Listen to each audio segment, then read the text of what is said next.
Allah merancang manusia untuk biar dia bahagia. Tujuan Allah bikin kita di bumi ini kan untuk biar kita bahagia.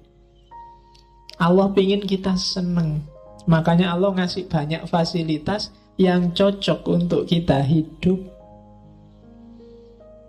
Kan bumi dan isinya ini kan pas banget untuk kita hidup. Kenapa sih kok Allah sempet-sempetnya ngasih kita yang pas luar biasa untuk hidup kita? Karena Allah ingin kita bahagia.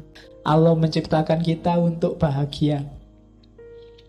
Maka jangan bikin dia tersinggung dengan kamu tiap hari mengeluh, saya bete, saya galau, aku lagi ndak mood, aku lagi.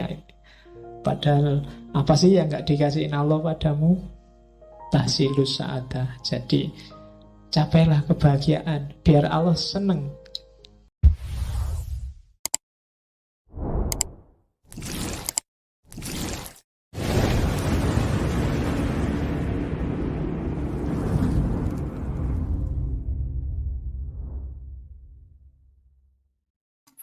Assalamualaikum warahmatullahi wabarakatuh. Bismillah. Mari kita lanjut lagi belajar kita, ngaji kita. Jadi intinya ngaji filsafat itu ya ngaji, kita belajar ya. Segala yang di luar itu bonus. Jadi bonus itu ada, alhamdulillah, tidak ada ya, tidak masalah. Bahkan termasuk pemahaman kita, kepandaian kita, itu ya anugerah sebenarnya, bonus. Karena yang bisa kita lakukan hanya belajarnya.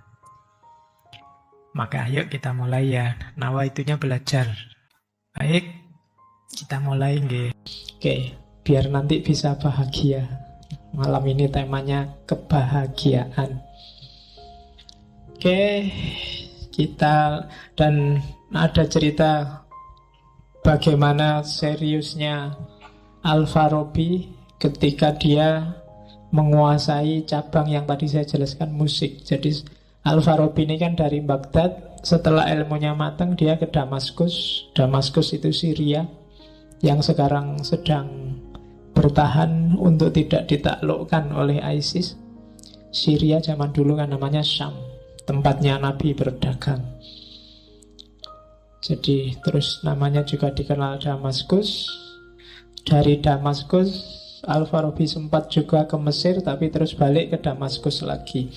Nah, di era-era akhir hidupnya dia hidup di zaman Saifud Daulah. Jadi Saifud Daulah ini orang yang suka juga sama keilmuan, sehingga Al-Farabi dijamin di istananya. Jadi dia dikasih rumah bagus, dikasih taman bagus. Kalau gambarannya di rumahnya itu sekelilingnya ada tamannya. Dan dia ngajar di situ, nulis buku di situ. Jadi di istana ada semacam melanjutkan tradisi Abbasiyah yang punya Baitul Hikmah. Orang-orang pinter dikumpulkan di situ, hidupnya dijamin oleh negara dan negara memanfaatkan pikirannya. Mungkin Indonesia perlu niru, mungkin kita perlu semacam Baitul Hikmah. Orang-orang pinter itu hidupnya dijamin, suruh mikir buat negara. Biar tidak cari uang sendiri-sendiri. Kalau cari uang sendiri-sendiri, dia mesti berpihak pada yang bayari dia. Kemaslahatannya jadi kecil. Zaman dulu para ulama besar itu ditampung oleh negara, dia hidup di istana. Ya mungkin ada ruginya. Ruginya ketika istana jatuh, kemudian terjadi pembantaian di istana, itu kadang-kadang orang-orang ini termasuk korban. Kan jarang yang bisa perang, bisa nih mikir. Jadi kalau diserbu ya pineh, nyerah kan. Zaman Baghdad jatuh itu kan sampai perpustakaan dibakar, buku-bukunya dibuangi di sungai. Itu ketika negara jatuh. Ya mungkin kalau sekarang tidak harus di istana negara, tapi mungkin taruhlah di mana, di situ berkumpul para filosof, daripada hanya dibayari TV terus gegeran di ILC. Ya kan, nggak ono gunane, paling belani TV-nya. Mending Dia dikumpulkan dan pikiran-pikirannya dimanfaatkan oleh negara. Itu yang dilakukan antara lain oleh Saifud Daulah. Nah, zaman itu ada cerita. Jadi satu ketika Saifud Daulah ini nawari Al-Farabi. Dia pengen ngasih fasilitas. Syekh, sampean pengen apa? Pengen makan enak, pengen rumah bagus? Enggak. Oke lah, sampean tak hibur sekarang. Tak undangin ahli-ahli musik terkenal. Nah, saat itu di istana diundanglah ahli-ahli musik yang terkenal zaman itu. Mungkin boyband Arab zaman Saifud Daulah, bangsane Peter Pan, Wali, dan kawan-kawan. Nah, Al-Farabi ini begitu dengar main musik ya dinikmati. Cuma setelah musiknya selesai dia bisa menunjukkan satu-satu. Sampean salahnya di situ, falesnya di situ. Saya no kalau yang kayak gitu. Terus kalau itu modelnya dia kayak jurinya Indonesian Idol itu. Dia bisa nyalain satu-satu. Terus yang main musik kan tersinggung. Luhung saya itu ahli ya, sudah dapat Grammy Award ya, malah disalahkan. Grammy Award zaman itu maksudnya. Apa sampean bisa main musik? Kok enak aja komentar? Bisa. Terus coba perhatikan kalau saya main. Nah, terus dia ngambil alat musik, dia main. Awal dia ngasih nada seneng. Wah, yang di ruangan itu jadi ceria semua, tepuk tangan semua. Setelah itu lagu kedua dia nyanyi lagu sedih. Dan yang di ruangan itu pada ikut nangis semua. Yang terakhir, ya ceritanya begitu, dia main musik lagu ngantuk. Susah ya lagu ngantuk itu. Tidur semua yang ada di ruangan. Dan ketika semua tidur terus lagunya selesai, Al-Farabi keluar dari ruangan.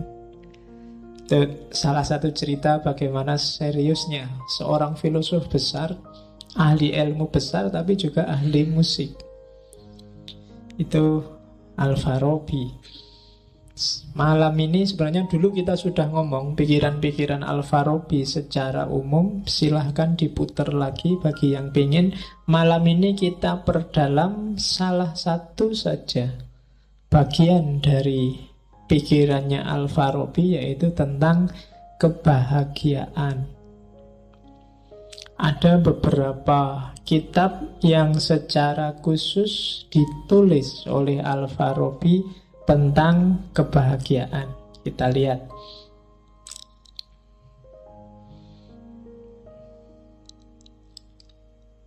Tiga kitab itu yang saya pakai malam hari ini. Yang pertama, ini kitab bisa di-download gratis di internet, asli dalam bahasa Arabnya. Tidak apa-apa lah, yo latihan Arab lah. Oke, gundul lagi Arabnya, nggak ada harokatnya.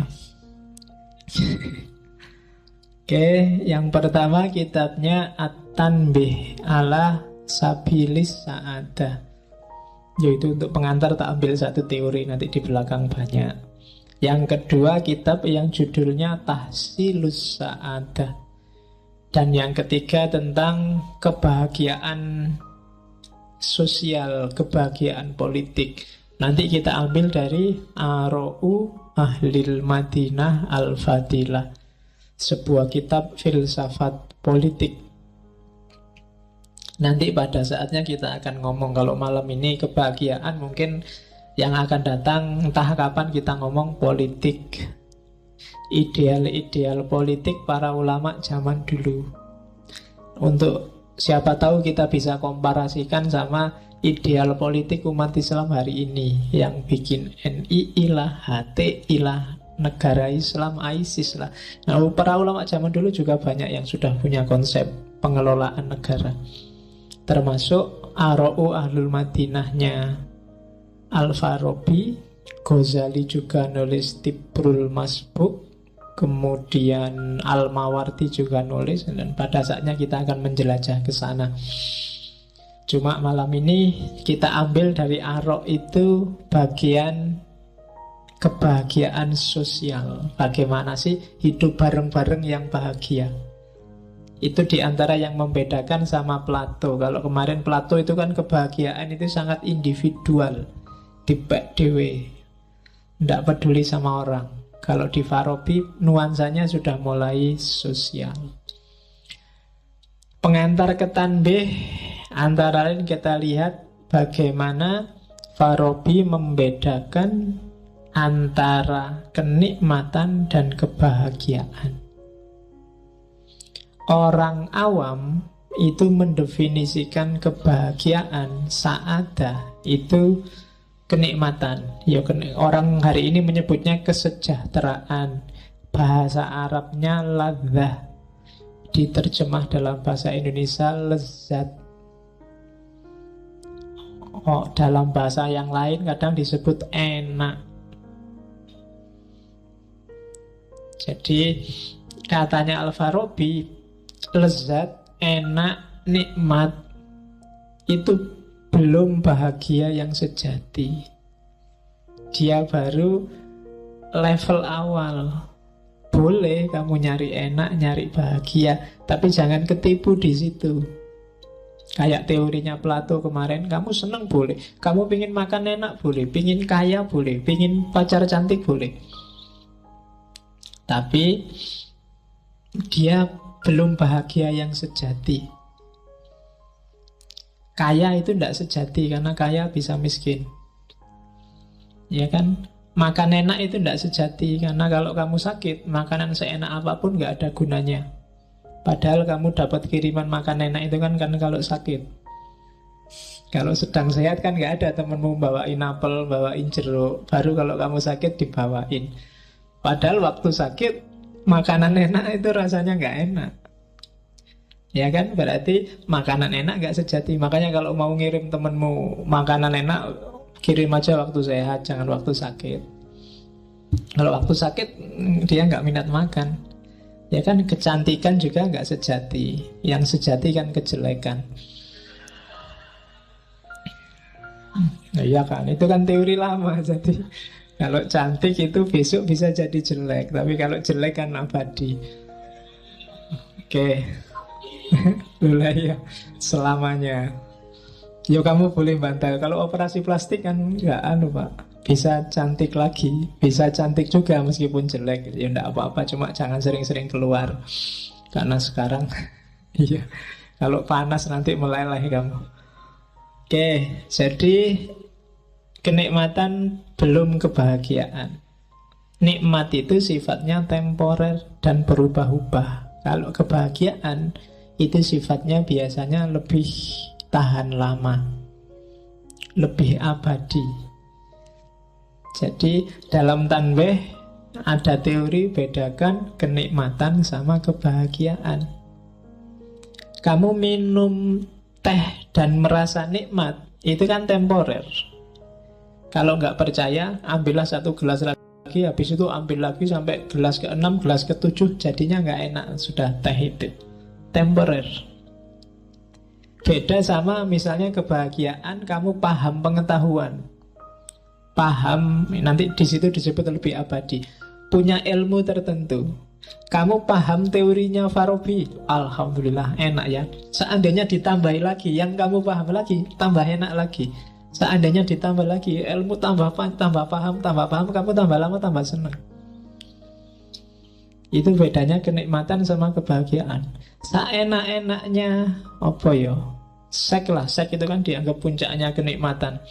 Itu pun juga nggak tahan lama. Paling kamu berapa detik, berapa oh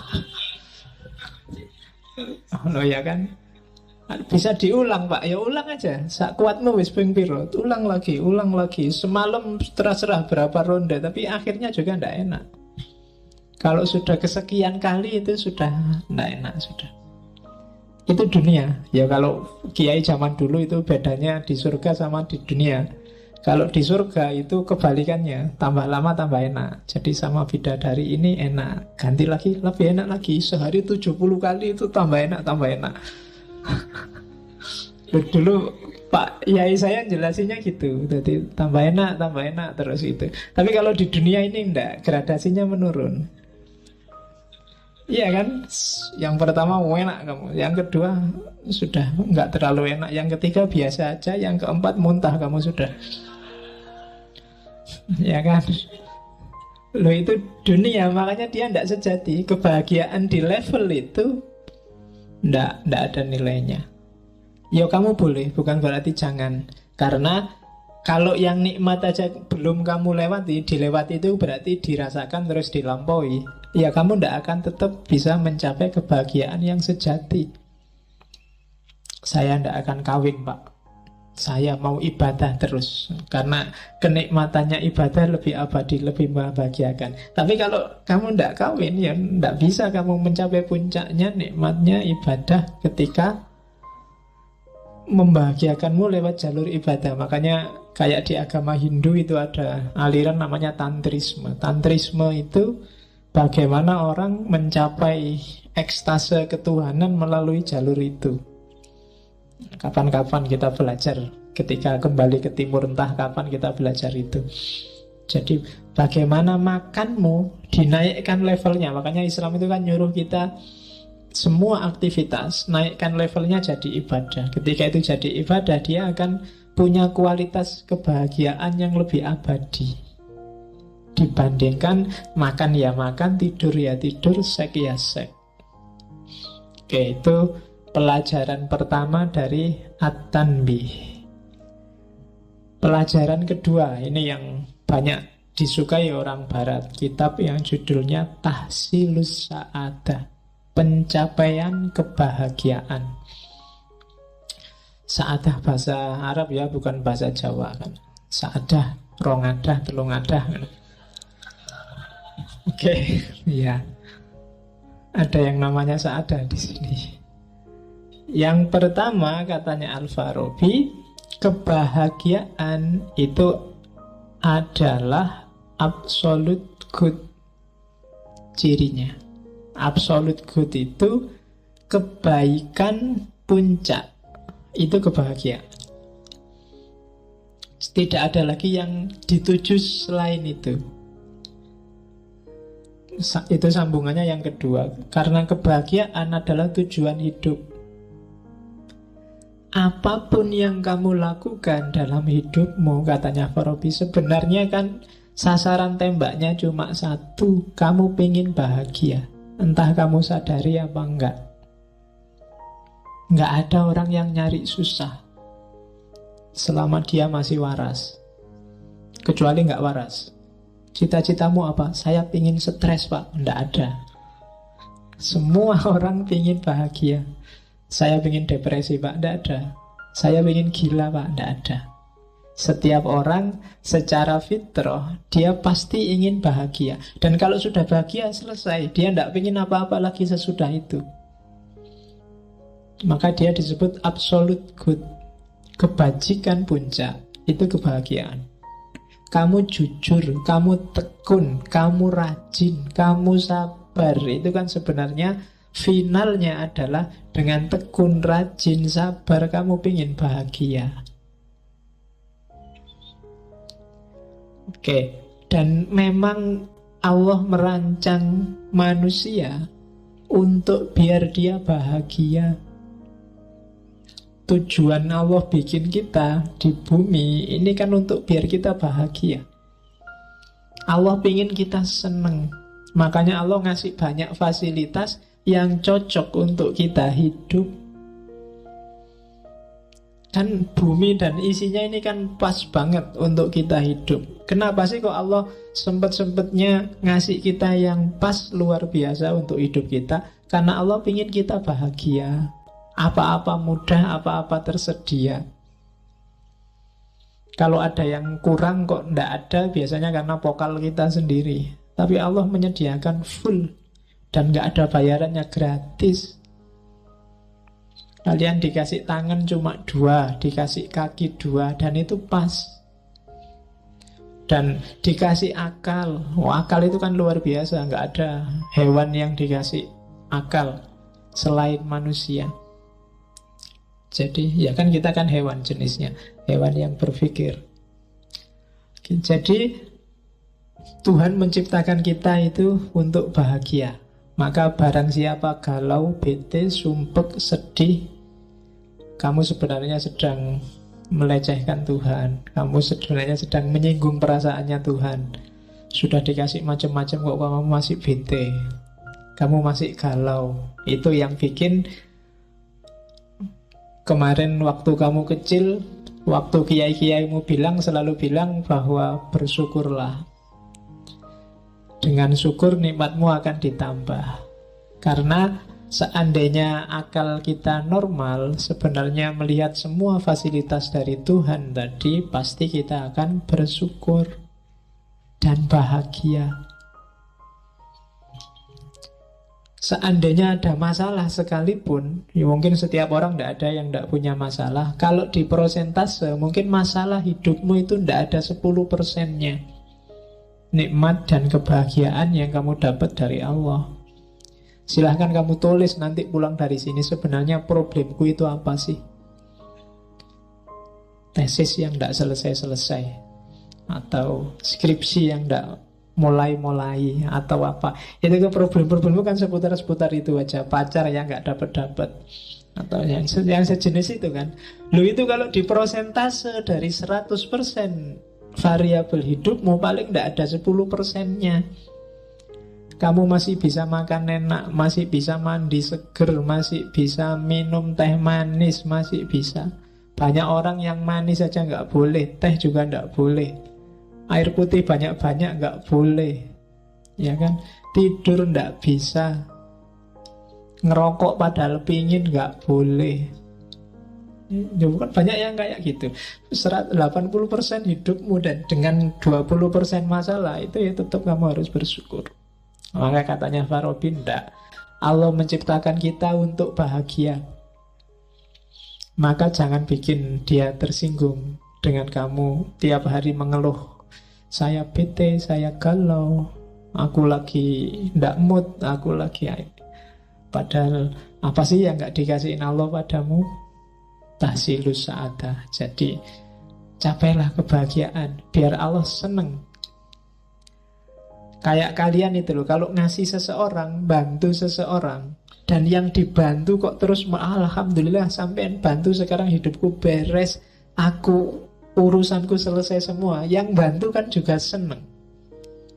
Tapi kalau kamu bantu orang, yang dibantu merengut, terus sumpah, terus iya sih terima kasih dibantu, tapi yo masalahku masih banyak, itu yang bantu juga jadinya nggak enak hati.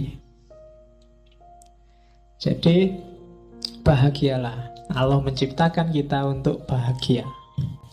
Tidak usah terlalu dipikir masalahmu yang hanya 10-5% itu. Kalau ada solusi ya diambillah solusi itu. Kalau nggak ada ya dipikir lagi. Kalau buntu ya dinikmati aja masalahnya. Itu lebih enak.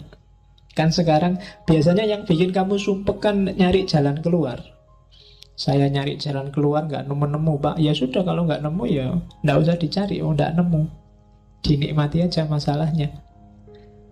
Tesis nggak selesai-selesai ya sudah, ditunggu aja. Sopo ngerti dapat surat peringatan.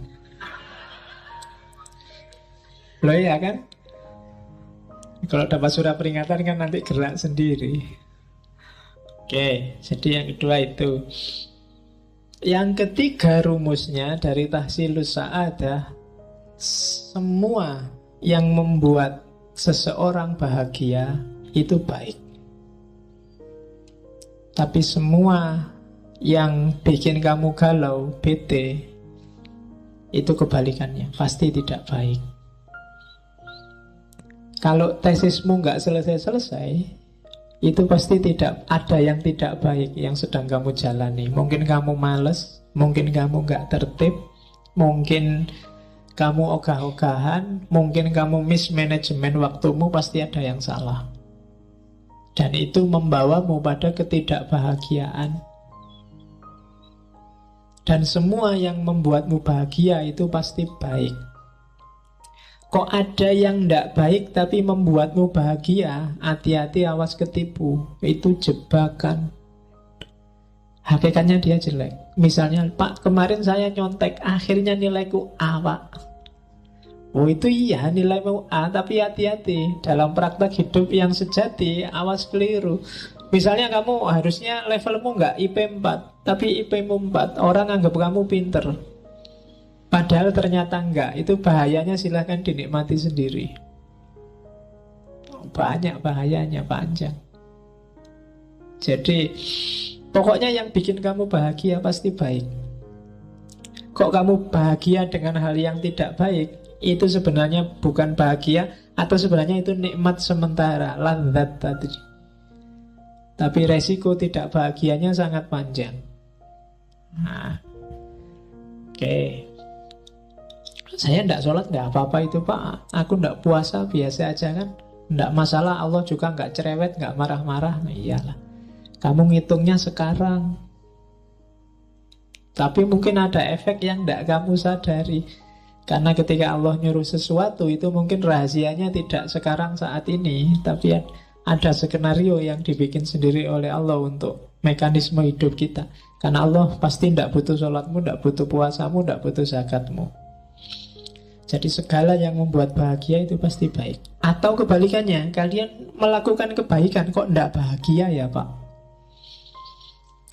Ketika kebaikan tidak bikin kamu bahagia, berarti ada misunderstanding. Ada pemahaman dan pengetahuan yang belum kamu jumpai. Kayak di Plato kemarin. Saya jujur Pak, tapi kok sumpek gini hasilnya Pak? Kok malah rumit hidupku? Harusnya jujur itu bikin bahagia, tapi kok bikin aku malah galau. Ada yang keliru dalam pemahamanmu tentang kejujuran dan kebahagiaan dari jujur. Konsepmu mungkin salah. Mungkin bahagia menurutmu apa? Atau jujurmu itu jangan-jangan bukan jujur yang sejati, tapi jujur yang terpaksa. Atau pasti ada yang keliru. Pokoknya rumusnya katanya Farabi, perbuatan baik hasilnya pasti bahagia. Rumusnya di situ. Semua yang bikin bahagia pasti baik. Kalau ada yang enggak, pasti ada yang salah. Terus katanya Farabi lagi, rumus keempat, orang tidak cukup hanya paham dan sadar, tapi juga dia harus ingin dan target. Ini dimensi praktis yang kemarin tidak ada di Plato. Paham teorinya dan sadar pentingnya itu belum cukup. Perlu ditambah mau menjalankan.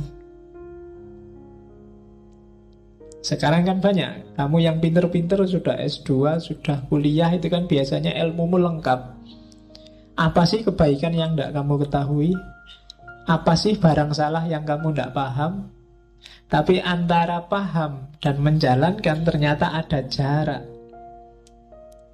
Kamu ngerti kalau puasa Senin Kemis itu bagus, tapi kamu puasa kalau pas lagi ada masalah, sholat tahajud kalau ada masalah. Kan biasanya kamu gitu.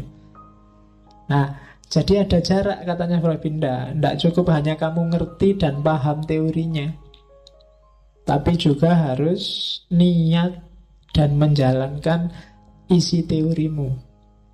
Nanti detail pemahamannya di belakang. Tapi ini penting. Jadi kehendak itu jadi kunci. Kamu ingin bahagia atau tidak? Ada nggak orang yang sasaran hidupnya nggak bahagia? Ada. Termasuk orang yang salah identifikasi tentang apa itu bahagia. Maka nggak cukup paham dan sadar, tapi harus dijalankan. Nggak cukup berteori tentang demokrasi, kamu juga harus hidup secara demokratis. Nggak cukup teori tentang anak soleh, kamu juga harus hidup kayak anak soleh.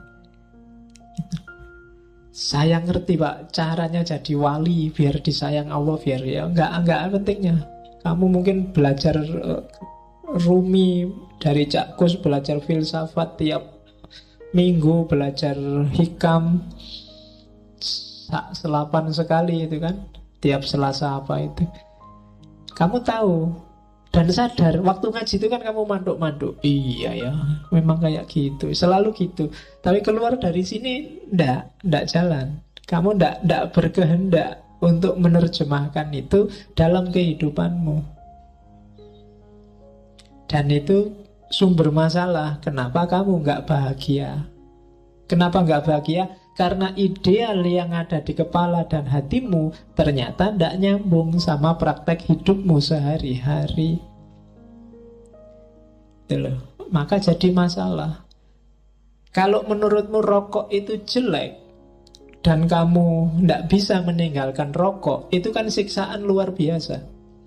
Sambil ngerokok kamu, aduh ini sakit jantung ini. Sambil nggak menikmati. Iya kan, tidak nyambung, kamu tidak bahagia. Mending kamu anggap rokok ini bermanfaat, bagus bagiku, tidak tahu buat orang lain, pokoknya bagiku bagus. Itu lebih enak rasanya rokok. Tapi kalau sambil ngerokok kamu nonton gambarnya itu, aduh merokok bisa membunuhmu, wah mati ya.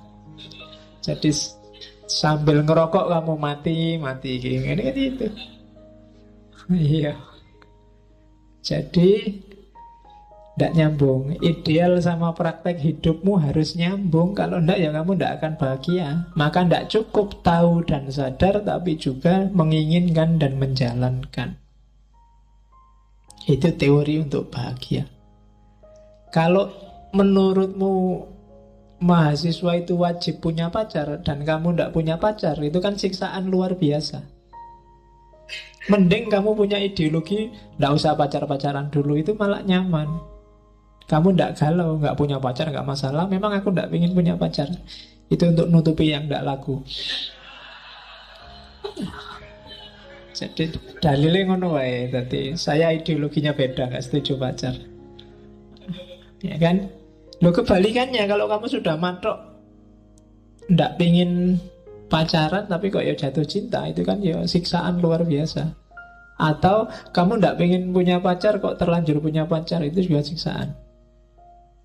Pingin punya pacar nggak punya pacar juga siksaan. Ideal yang di kepala dengan prakteknya nggak nyambung.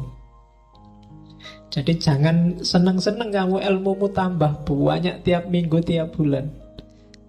Kalau kebenaran dan kebaikan sudah jadi referensimu, tapi tidak jadi targetmu, nggak jadi sumber perilakumu, itu juga ada jarak. Itu yang bikin kamu galau secara nggak sadar kadang-kadang.